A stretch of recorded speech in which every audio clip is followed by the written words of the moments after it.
The night wind moaned through the pine trees like a restless spirit, carrying the scent of smoke and rain. The cabin stood alone at the edge of the valley, its log walls glowing softly under the lamplight. Inside, a young woman stood by the table, her hands dusted with flour, her heart heavier than the dough she tried to knead. Outside, thunder rolled across the distant mountains, and the horses shifted nervously in their pen. She had come to this land searching for safety. But the wild had other plans. Her father had died the previous winter, leaving behind only debts and a crumbling farm. The settlers around her spoke of leaving for the towns farther east, but she had nowhere else to go. Hunger had become a familiar companion, cold, cruel, and always waiting. For days she'd eaten nothing but thin broth and wild berries, praying for a miracle. That miracle came one dusky evening, not from heaven, but from the shadows of the forest. He appeared like a figure carved from the land itself. A tall Apache warrior with long black hair, bronzed skin, and eyes that caught the light like fire on flint.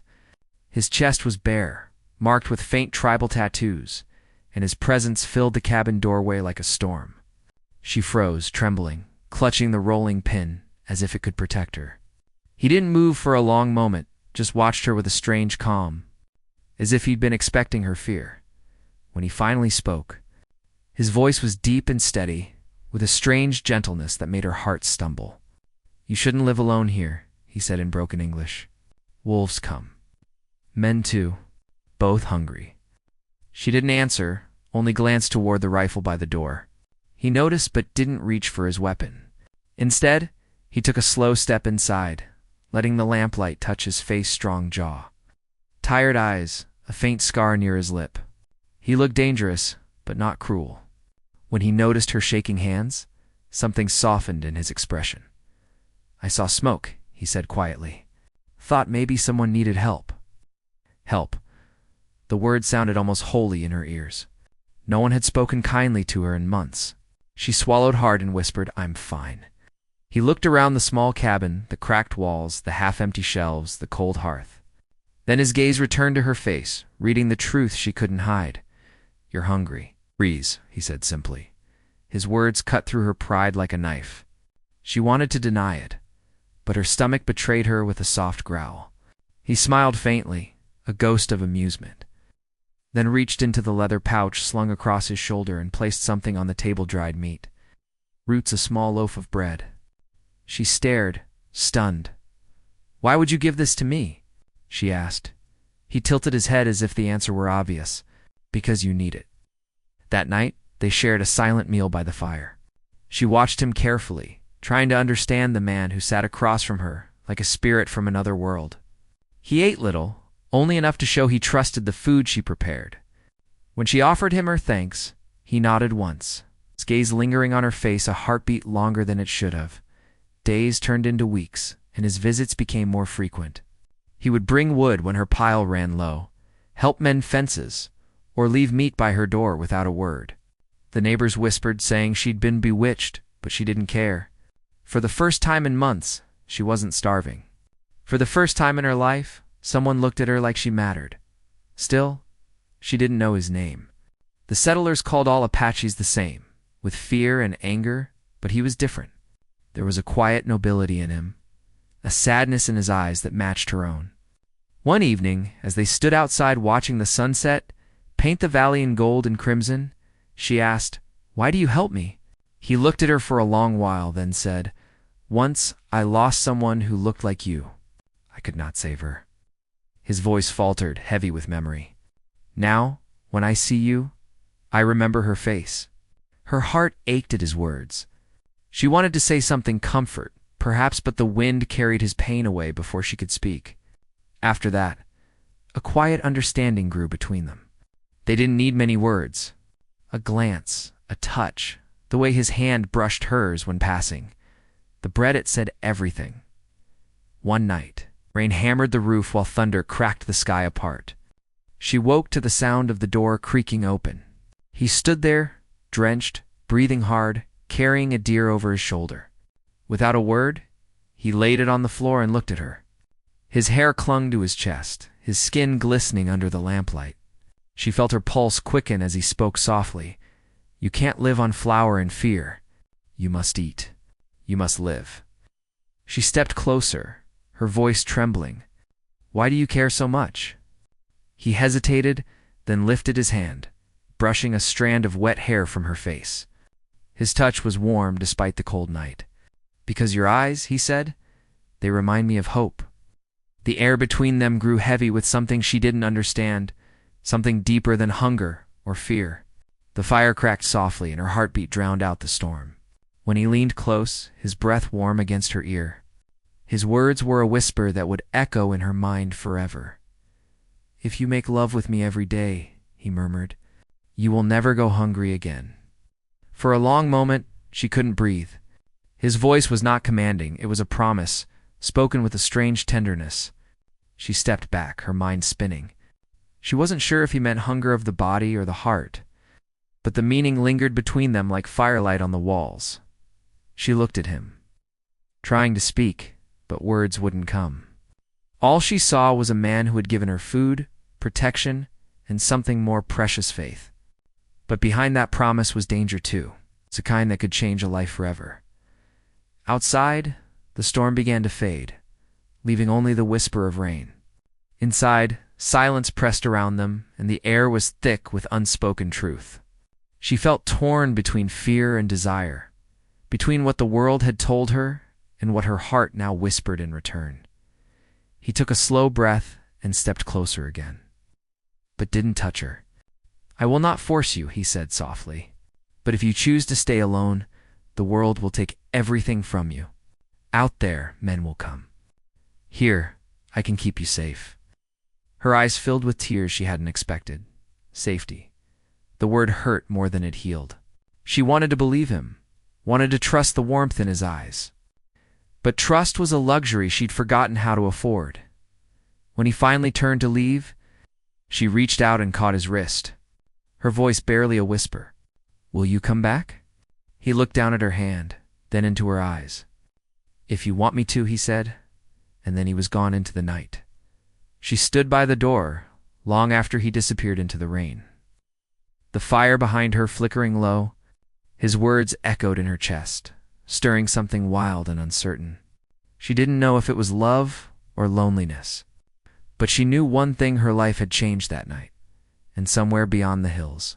The Apache walked beneath the storm, his heart no less restless than hers. By morning, she would find something he'd left behind near the hearth, an arrow feather, bound with a strip of red cloth. A sign, a promise, or maybe a warning. She didn't yet know which, but she would soon. Morning came slow to the valley, gray light creeping over the ridges and spilling across the wet earth. The rain had stopped some time before dawn, leaving behind the clean smell of pine and the quiet song of dripping eaves. She woke to that silence, the kind that carried both peace and uncertainty. The fire in the hearth had died down to faint embers, and beside it, where he had stood the night before, lay the small arrow feather bound with red cloth. She picked it up carefully, tracing the rough fibers, wondering what it meant. A promise? A warning? Or both? She kept it near her heart all morning as she worked. The chores were endless: fetching water, drying the grain, fixing the roof that had started leaking again. Yet her thoughts wandered back to him again and again. Every sound outside the cabin made her glance toward the door, half expecting him to walk in. But the hours stretched on, and he did not return. By noon, she told herself he was gone for good. Men like him didn't belong to one place for long. Still, the feeling that he might come back stayed with her like a heartbeat. That night, as she sat by the fire, the wind shifted. Somewhere in the distance, a wolf howled, and she felt a shiver run through her. It wasn't just fear, it was loneliness. The kind that eats at you slow and quiet until you start hearing your own heartbeat as company. She tried to shake the thought, tried to focus on the dough she was kneading. But her hands moved without purpose, her mind wandering to the words he had whispered. If you make love with me every day, you will never go hungry again. She had turned those words over in her mind 100 times. They sounded like a riddle, something that went deeper than desire.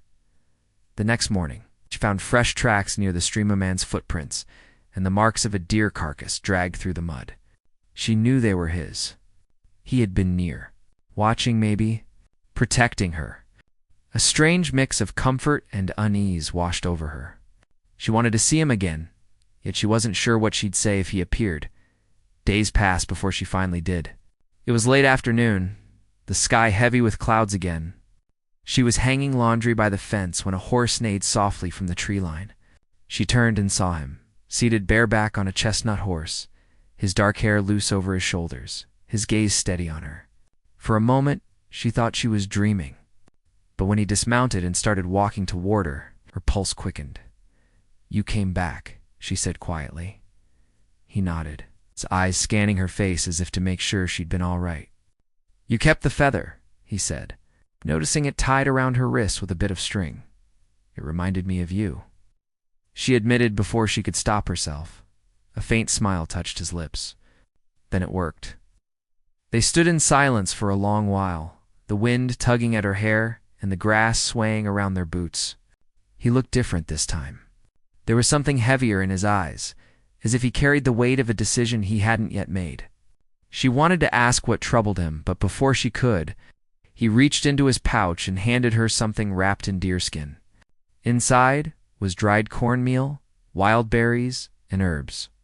"For the winter," he said. "The storms come early this year." She blinked back tears she didn't mean to shed. "You didn't have to. I wanted to." The words hung between them like warm breath and cold air. She didn't know what to do with that kindness. Out here, life was barter work for food. Trade for safety, but what he gave her asked for nothing in return, at least not in words. Still, his eyes said something else, something she couldn't name. She invited him inside, and he followed quietly, ducking under the low doorway. The small cabin seemed even smaller with him there, his tall frame filling the space, his presence stirring the air. He noticed the dough rising on the table, the fire glowing soft in the hearth. "You make bread," he said, a hint of wonder in his tone. "It's what I know," she replied with a smile. "It keeps me from thinking too much." He nodded slowly, stepping closer. "Thinking is dangerous when you are alone." Out. That line made her heart flutter. He wasn't wrong. She'd spent too many nights thinking about what could have been what she'd lost, what she'd never have. Now, for the first time in years, she wasn't sure what she wanted. Safety or something more than safety. As the evening deepened, they talked. He told her little pieces of his life, how his people had been pushed from their lands, how his brother had been killed when the soldiers came. He spoke quietly, never asking for pity, but the pain was in his voice. She listened, feeling the ache in every word. When he paused, she said softly, "I'm sorry." He looked at her then, eyes dark as the shadows on the wall. "Don't be. The land takes what it wants. We just keep walking." She thought about that long after he left that night. The land takes what it wants. Maybe that's why he kept coming back, because the land had taken too much from both of them, and somehow, in each other, they found something it couldn't steal. But not everyone saw it that way. By the next week, whispers had started among the settlers. They said she'd been cursed, that the Apache had cast a spell on her. Some warned her to stay away from him. Others threatened to burn her cabin if he kept coming around. Fear bred anger, and anger in the wilderness was as dangerous as wolves. She tried to ignore them, but one night, as she returned from the well, she found a dead crow hanging by her door, a warning left by someone who thought they were saving her soul. That night, she didn't light her lamp. She sat by the dark window, clutching the feather, waiting for him. The moon climbed slow through the clouds, and just when she began to think he wouldn't come, a shadow moved by the tree line. Then he was there, stepping out of the darkness, his eyes glinting in the moonlight. "You shouldn't be here," she whispered, her voice trembling. "They'll see you." He looked at her calmly. "I don't care what they see. They think you've bewitched me." He stepped closer, his tone low and steady. "Do you believe that?" She shook her head. "No, but they might hurt you." He smiled faintly, a sad kind of smile. "They already did once."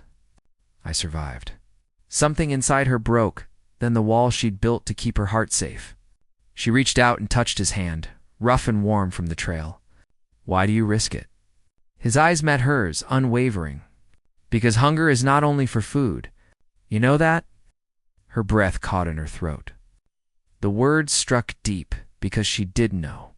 The hunger he spoke of wasn't just in her belly, it was in her chest, her soul, her need for connection. It was the same hunger that had driven her to keep the fire burning each night, even when she was alone. They stood that way for a long moment, the wind whispering through the trees outside. Finally he said, "If you want me to stay, I will. But if I stay, there is no turning back." She looked into his eyes and saw both danger and peace there, a strange balance that made her tremble. The world outside hated him, feared him, but inside this small cabin, he was just a man strong, gentle, and real. She wanted to say yes, to let him stay and end the loneliness, but her voice wouldn't come. Instead, she whispered, "Let me think." He nodded once, understanding, and turned toward the door. Before leaving, he glanced back and said, "The land is cruel, but it can be kind if you listen to it. So can a heart." When he was gone, the cabin felt emptier than ever. She went to the window, staring into the night, where his figure had vanished among the trees. The rain began again, soft and slow, like the beating of a distant drum. Somewhere inside her, a decision was forming, something that would change everything once made. By dawn, smoke from the settlers' campfires rose over the hills. She knew they were planning something. She could feel the tension in the air. The people around her wanted safety, but they didn't understand that their fear was the true danger. She looked at the feather, tied to her wrist, and whispered to herself, "If the land can forgive, maybe I can too."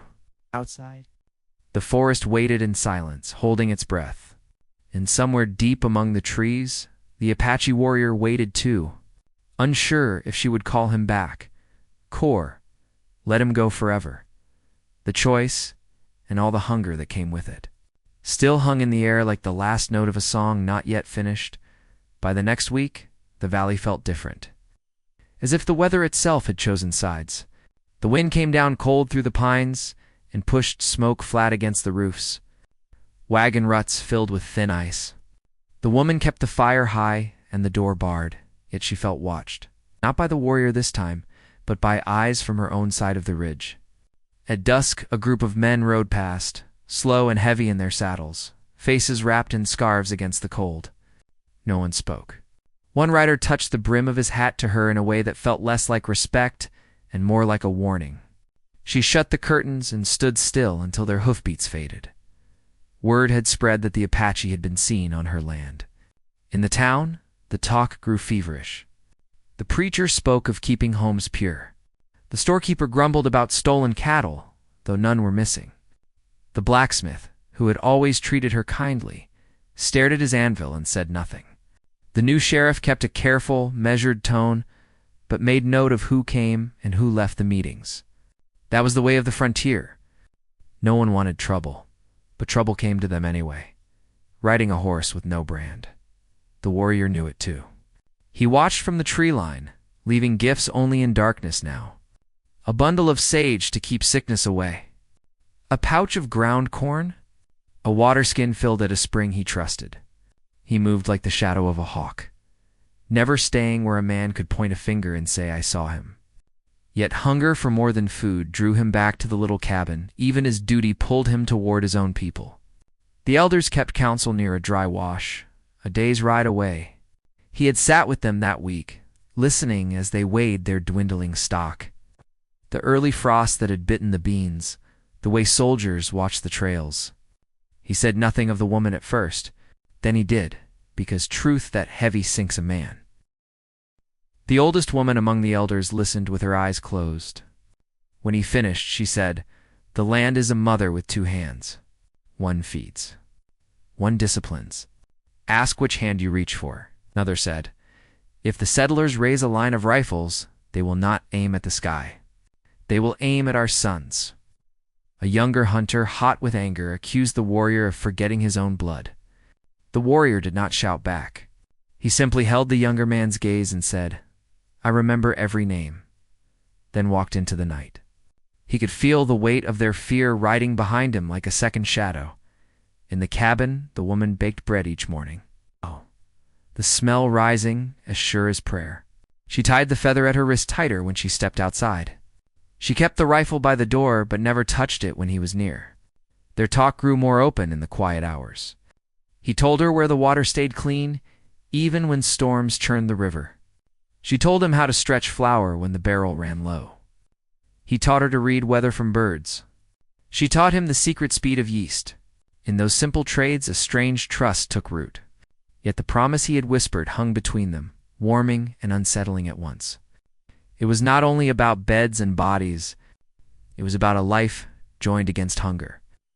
A union the valley did not forgive easily. There were other threads tightening the knot. Far to the south, a group of riders had taken to the road, claiming to be protectors of the settlements. They wore matching scarves, carried old army carbines, and spoke loudly at the tavern about cleaning out the hills. Men who needed a leader found one in a former scout with a flat stare and a scar that pulled his mouth into a permanent smirk. He had lived between worlds and belonged to neither. He knew just enough of the Apache trails to be dangerous. He counted votes with one hand and bullets with the other. When he heard the woman's story, he smiled in a way that had no joy in it and said she would be the first lesson. The woman had a friend, too. A ranch widow who ran cattle up near the ridge. The widow came one afternoon with a sack of potatoes and a rumor. "They think you have thrown your lot in with him," she said, eyes searching the corners of the room as if men could hide there like mice. "They think a hunger for a man leads to a hunger for his people. They are not good with numbers, but they count their fears plenty." The woman poured tea and kept her hands steady. The widow lowered her voice. "They blame the drought on sin. They blame your full pantry on betrayal. They want something simple to aim at, and you are simple to aim at." When the widow left, she squeezed the woman's hand and said, "If you plan to run, you must run before the first hard snow." The warrior began to tell her of his brother. That story opened like a wound when the moon was high and sleep would not come. His brother had been caught in a sweep near the river. A desperate stand, no mercy given, the ground black with powder smoke. The warrior found him afterward, not yet gone, a hand pressed to the wound as if he could push the life back in. "Protect them," the brother had said, and the warrior had understood it to mean more than bloodlines and campfire circles. Protect the young, the old, the hungry, the ones who cannot lift a rifle. The brother died with winter grass in his hair. Since then, the warrior carried duty like a stone in his chest. When he looked at the woman, that stone shifted and cut. One night, he asked her why she had chosen to stay when so many left for the towns. She folded her hands and watched the fire. "My father believed a person should finish what they start," she said. "The land does not reward those who leave at the first frost. It rewards those who plant in spring, even after a harsh winter." She met his eyes.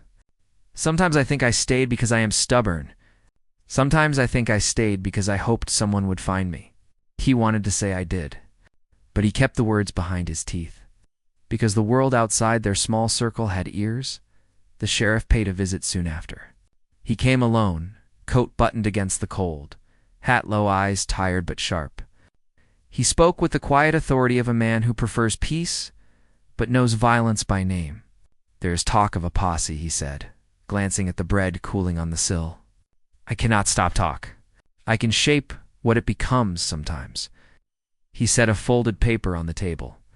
"They want you to sign a statement that you will not consort with any Apache. If you sign, I believe I can buy you time.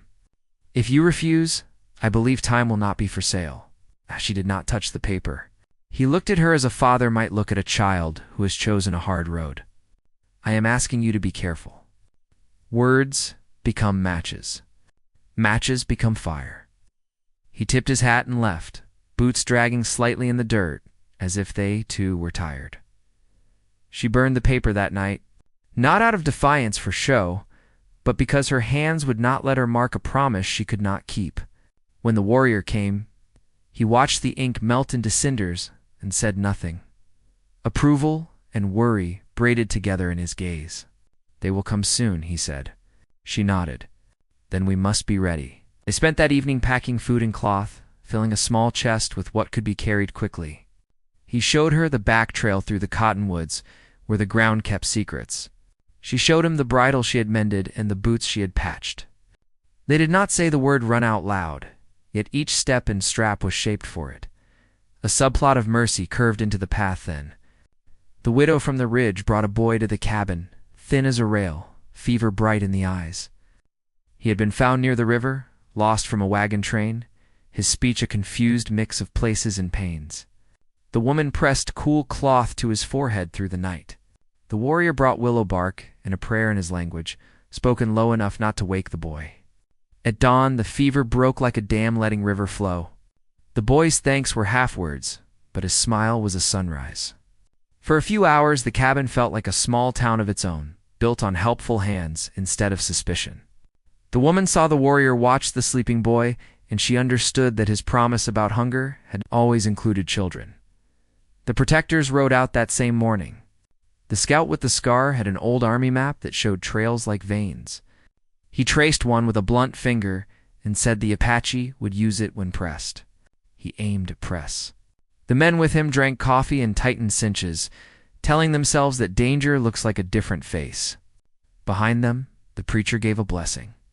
Behind the blessing, the storekeeper tallied who had paid for ammunition.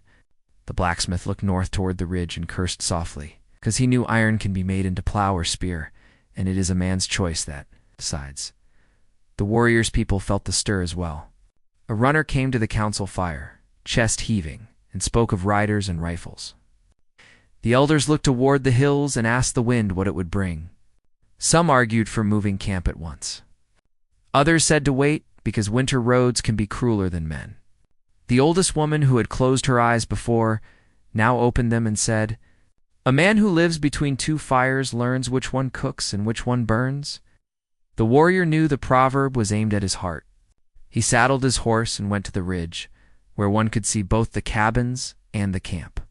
He stayed there until starlight cold bit his skin and the frost began to gather in his hair like white paint. In the early dark before dawn, the woman woke to a sound like a hand brushing the side of the house. She set her feet to the floor, gripped the feather, and went to the window. A figure moved near the fence. She eased the door open. It was the sheriff. His voice was a thread. "They ride at sunup. I could not stop it. I do not think they all want blood, but one man does, and the others will follow his speed." He handed her a small leather pouch. "Coins, enough to reach the fort if you take the old road. I do not ask where you go. I only ask that you go while you still can." She wanted to weep from the sudden hard kindness, but the sheriff shook his head and said, "No time," then disappeared into the gray like a man stepping into a picture that closes behind him. The woman waited for the warrior at the edge of the cottonwoods with the chest strapped to the horse. Frost snapped under the hooves. Breath puffed like smoke. When he arrived, they did not waste words. He took the reins and led them along the narrow trail where reeds hissed and willows hid the path. He moved fast. Every sense stretched tight. The river sang low to their right. Birds rose once in a great rush. Then the sky went quiet. That silence drew the hair along his neck. He raised a palm, and they stopped. Ahead, the trail split between the water and a stand of young pines. The prints were wrong in the sand. They were not his. A quiet boot had stepped where only deer should have been. Men were waiting. He turned, meaning to lead her back the longer way, but hooves cracked the stillness from the south. Riders came over the lip of the wash, fanning out with the grace of men who had practiced. The scout with the scar rode at the center, hat low, rifle already shouldered. The sheriff had not lied. The day had arrived. The warrior moved to stand between the woman and the riders, his body a wall, his eyes level. He did not raise his weapon. The woman felt the earth tilt. She understood that they were not close enough to the fort, not close enough to the camp, not close enough to anything that promised safety. From the north, the cry of a hawk cut the morning. From the south, the men slowed to a walk, then a standstill. The scout smiled that broken smile and called out in a friendly voice that did not match his eyes, "Morning to you both. We've come to make sure this valley stays decent." The wind held its breath. The horse shifted. Somewhere a twig snapped, sharp as a clock striking. The warrior's hand hovered near the woman's, just close enough for her to know he was there. The scout's rifle dipped an inch, just enough to show who held the power to raise it. The river kept singing under the ice, as if unaware. The pines leaned in to listen. All the hunger and hope of the valley gathered in that thin space between the first word of the man on the horse and the next. The scout's voice drifted across the clearing, calm and cold. "Step aside," he called. "You've had your time playing house. The town's had enough." His rifle remained low, but the men flanking him tightened their grips. The air between the two sides pulsed with danger. The warrior said nothing, his eyes fixed on the leader, his body perfectly still. The woman felt her throat dry as sand. Her fingers dug into the leather reins, heart pounding against her ribs. The scout nudged his horse forward a few feet. "No need for anyone to get hurt," he said, though his tone carried no mercy. "You come with us now, girl, and this ends quiet. You stay behind him, and we make noise." The warrior took a slow step forward, placing himself fully between her and the riders. His bare chest caught the pale sunlight, the faint markings on his skin glimmering like fire beneath the frost. He didn't raise his voice when he spoke. "She's under my protection." The scout laughed once, short and cruel. "Your protection?" He spat in the dirt. "You think we're scared of your ghost stories? You killed cattle, you stole supplies, and now you're stealing one of ours." "She's not yours," the warrior said, still steady, still unmoving. The scout's smile vanished. "Everything on this land belongs to us. You people had your chance." He lifted his rifle slightly, enough to let the light glint on the barrel. The woman could barely breathe. She wanted to speak, to reason with them, but she knew men like this didn't listen to reason. Fear turned her voice to ash. She watched the warrior, his calm like a blade drawn slow from its sheath. The horse under her shifted nervously, sensing the tension. Then a sound came from the ridge, another horse, galloping fast. The men turned at once, guns half raised. Out of the trees came the sheriff, coat flapping, hat pulled low. "Hold your fire," he shouted, voice cracking the stillness. The riders hesitated. The sheriff reined in, dust rising around his boots. "You shoot here," he said. "You start a war, none of you will finish." The scout sneered. "It's already started. You're just too soft to see it." The sheriff's hand hovered over his revolver. "I see plenty. I see 10 men aiming at one who hasn't drawn his weapon. I see a woman you're about to scare half to death. That's not justice. That's cowardice." For a heartbeat, no one moved. Then the scout's grin returned, colder than before. "Step aside, Sheriff. You can't stand between what's coming." "I can sure try," the sheriff said. The warrior turned slightly, his voice low. "Take her back to the trees," he murmured to her. But she shook her head.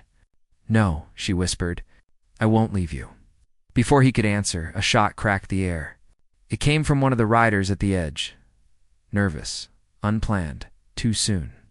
The bullet struck the dirt near the warrior's feet, kicking up dust. The horses reared. The woman screamed.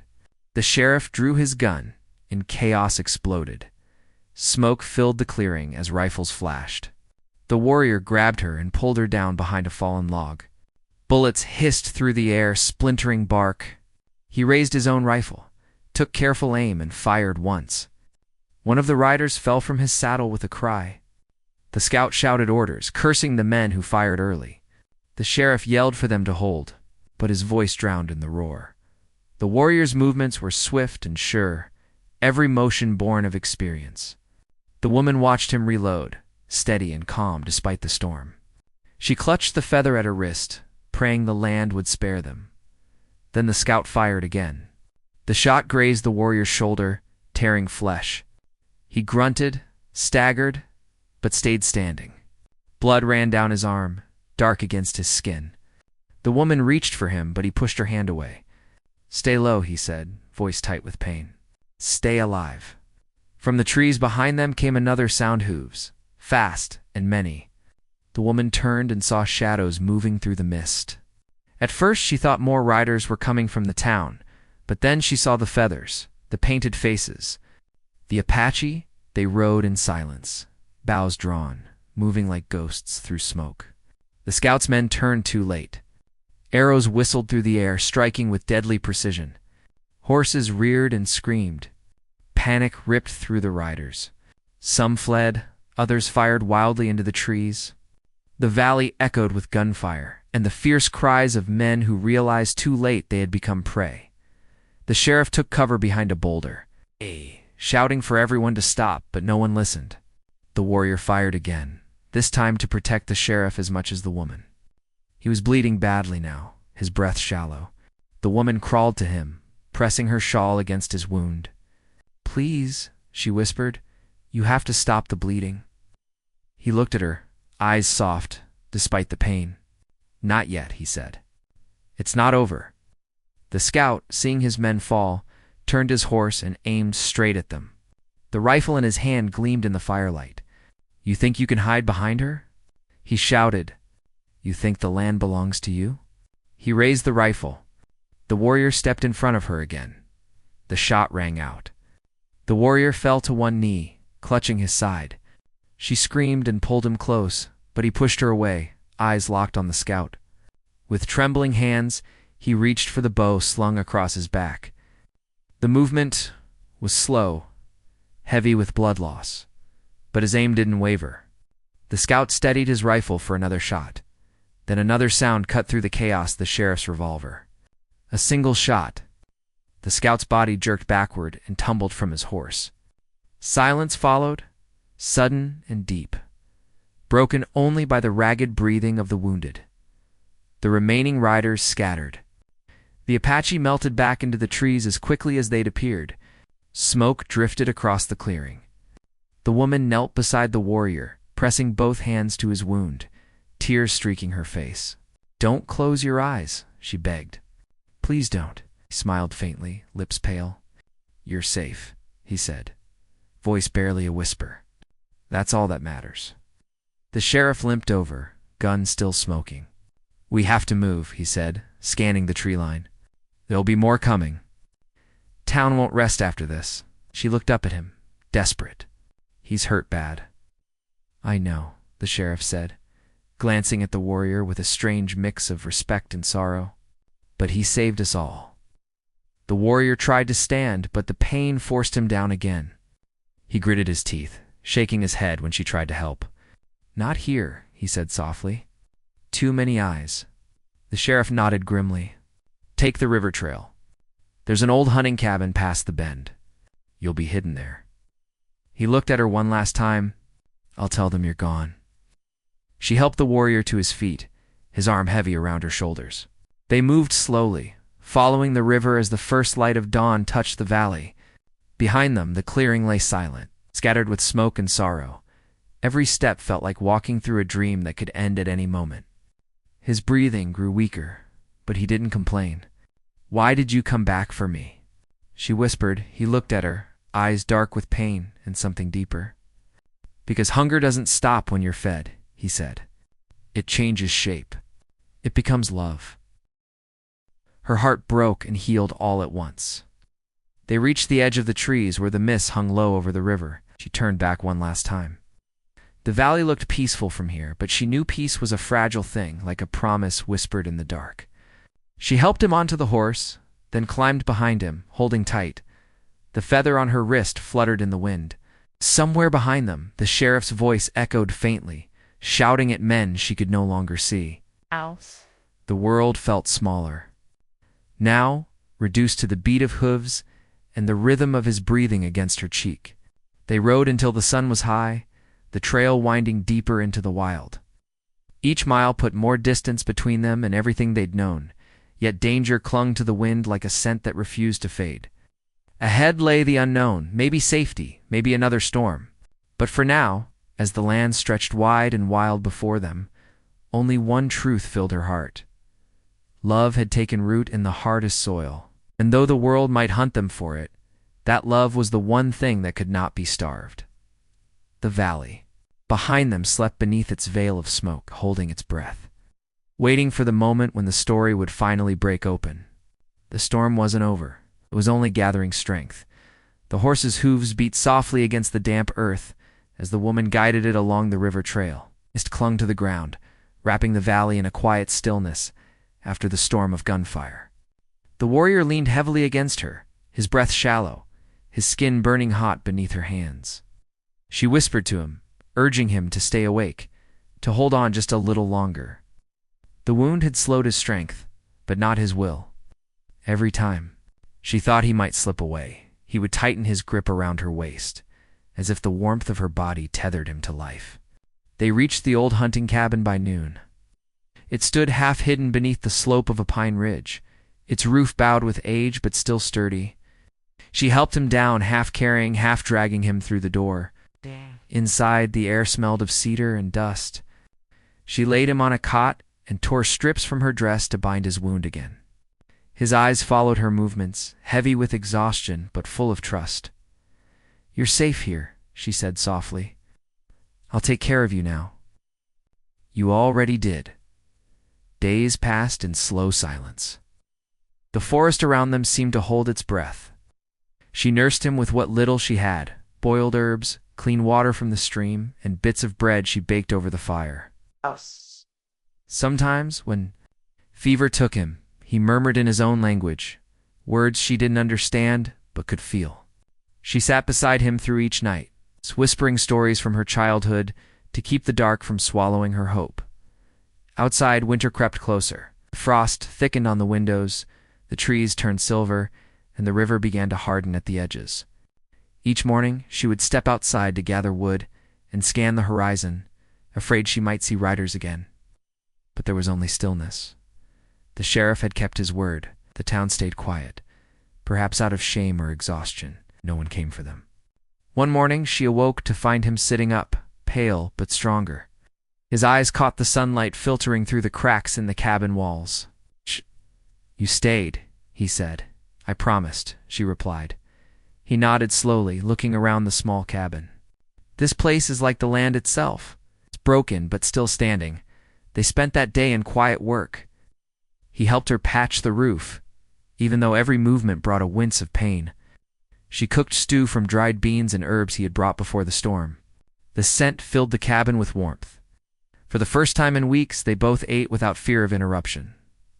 That evening, as the fire crackled, he told her about his people, how they were planning to move farther into the mountains to escape. The soldiers, how he had meant to leave before he met her. "I thought I had no home," he said quietly. "But when I saw your fire, I felt one again." Her heart swelled and ached all at once. "Then stay," she whispered. "Stay here with me." He looked at her, and the firelight danced across his face, revealing every line of struggle and tenderness. "If I stay," he said, "the world will not understand. They will call you names. They will hunt again." She reached across the table, taking his hand in hers. "Let them. I've already been hungry for too long, hungry for peace, for love, for someone who sees me. I'm not leaving that behind." He squeezed her hand gently, and in his eyes she saw the answer before he spoke it. "Then I'll stay." Winter settled in deep, wrapping the valley in white silence. The days were shorter, the nights long and bright with stars. Together they built a small pen for goats, gathered stones to mark the path, and learned to listen to the land instead of fearing it. When snowstorms came, they sat by the fire wrapped in blankets, talking about everything they had lost and what they still had left. Sometimes, at night, she would wake to find him watching the fire, his expression far away. He told her that he still dreamed of his brother, of the war, of the voices of his people calling him from beyond the ridge. "You don't have to forget them," she told him. "Just don't let the ghosts take you away from the living." He smiled softly and said, "You sound like the wind when it forgives the trees." The woman began writing letters. She never sent letters to her father, to the sheriff, to anyone who might still care. She wrote about how love can survive even in a world that tries to crush it, how the heart learns to speak its own language when words are not enough. She tucked the letters under a loose floorboard, thinking maybe one day someone would find them and know that peace had once lived here, however briefly. By spring, the valley bloomed again. The ice melted from the river, birds returned to the trees, and the world seemed to breathe easier. The warrior's scars healed, though the ache never truly left. He taught her how to track deer, how to plant, seeds with the changing moon, and how to read the clouds before rain. She taught him how to laugh at small things, how to hum while working, how to rest without guilt. Sometimes they would ride to the high ridge where the wind touched the whole valley. From there they could see the town far below, its smoke thin and harmless in the distance. "They'll forget us," she said once. "Or maybe they'll make up stories." He smiled. "Let them tell stories. The land will remember the truth." On one of those rides, they found a field of wildflowers growing near the stream of place, untouched by fire or blood. She picked a few and wove them into a small crown, placing it on his head with a laugh. "Now you look like a chief of peace," she teased. He looked at her with that quiet seriousness that always softened her heart. "No," he said, "we are the one who made peace." That night they returned to the cabin and watched the sun sink behind the pines. The sky burned gold, then faded into violet. The air was cool, sweet with the smell of spring. She leaned against him, her head resting on his shoulder. He wrapped his arm around her, his touch gentle but certain. The world outside could rage and rebuild itself however it wanted. Inside this small corner of it, they had found what everyone else seemed to be searching for. The sheriff came once more that summer. His hair had grown grayer, his eyes weary but kind. He dismounted slowly, tipping his hat when he saw them. "I figured I'd find you still breathing," he said with a faint smile. "We're doing more than that," the woman replied. He looked around, taking in the cabin, the garden, the quiet peace that surrounded them. "You made something out of all that ruin," he said softly. "Not many managed that." The warrior stepped forward and handed the sheriff a small pouch of dried herbs. "For your wounds," he said. "You carry them in your walk." The sheriff took it with a nod. "Guess we both carry something," he said. "You keep this place safe. I'll keep the town from forgetting that decency still exists." When he rode away, the wind carried the faint sound of his horse's hooves, then nothing but birdsong. The years passed gently, the seasons turned, and the cabin became a home of laughter, warmth, and small miracles. The woman planted a field of corn. The warrior built a stone marker for his brother by the river. Sometimes travelers passed through, hungry and lost, and she always fed them bread fresh from the fire. When they asked how she never went hungry in such a lonely place, she would smile and say, "Because someone once taught me that love feeds the soul better than anything else." And every night, when the stars came out, she would find him sitting by the fire, his gaze lifted toward the same sky his ancestors once prayed beneath. He would reach for her hand, the same way he did that first night, and whisper words she now understood, not with her mind, but with her heart. The valley held them close. The fear that had once haunted its shadows faded, replaced by something stronger than the hatred that tried to destroy it. Their story became a quiet truth carried on the wind, a tale of two souls who chose love over fear, peace over pride. When the years finally softened their faces and the world moved on, the land kept its promise. The wildflower still bloomed. By the river, the cabin still stood by the ridge, and the bread she used to bake still carried the scent of warmth and belonging. Some said they vanished into the forest together one evening and never returned. Others said they grew old side by side and rested beneath the pines. Whatever the truth, the valley remembered them not as strangers or enemies, but as part of its own heartbeat. And if you listen closely when the wind moves through the trees at dusk, you might still hear a voice whisper through the leaves, "Gentle and eternal, if you make love every day, you will never go hungry again."